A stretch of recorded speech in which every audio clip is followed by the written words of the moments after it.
Hey folks, this is Jake Davis with an on-the-fly review for you, and today I'm talking about Censor, released way early in the year, directed by Prano Bailey Bond and starring Nima Algar and Michael Smiley.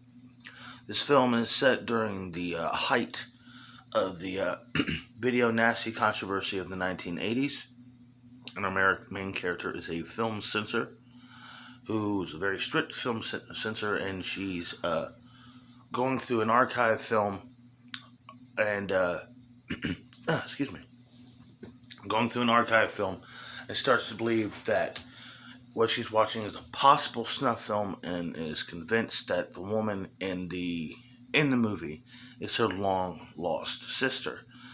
Of course, she gets more and more obsessed, digging into it, trying to track down this mysterious, eccentric director of the film, and more and more loses her grip on reality.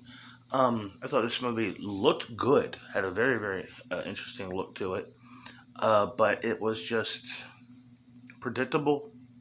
You know what I mean? You just knew what was coming, knew what was going on, and you could basically sleep through this movie and still follow the story. Um, I, I just didn't. I also felt that while I appreciate them keeping a tight 90-minute runtime, this movie definitely could have been fleshed out a little bit more, much like Tomorrow War, which I saw a few days ago. You can it introduced themes that could have been fleshed out and could have been interesting, compelling for the story, but it just didn't really give any of these concepts any time or any focus. Like people's obsession with sets and violence could have been fleshed out. The disingenuous self righteousness of, uh, of gatekeepers. You know what I mean? This kind of stuff could have been fleshed out, but they didn't. The devastation of losing a loved one and not even knowing what happened to them, they just disappeared. This isn't really fleshed out any. And it's all just to get up to a really Aronofsky, Argento-esque third act. Just we throw in lots of weird images and lots of really loud colors.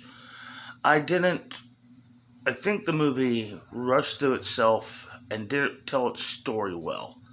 I thought Algar was very good in it. She did a terrific job, but I just felt this movie didn't quite work. Um, Especially the third act. The third act needed more, man.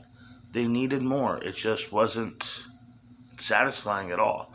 Especially when you know this is exactly where they're going with it the whole time. So yeah, I can only give it 2.5 stars.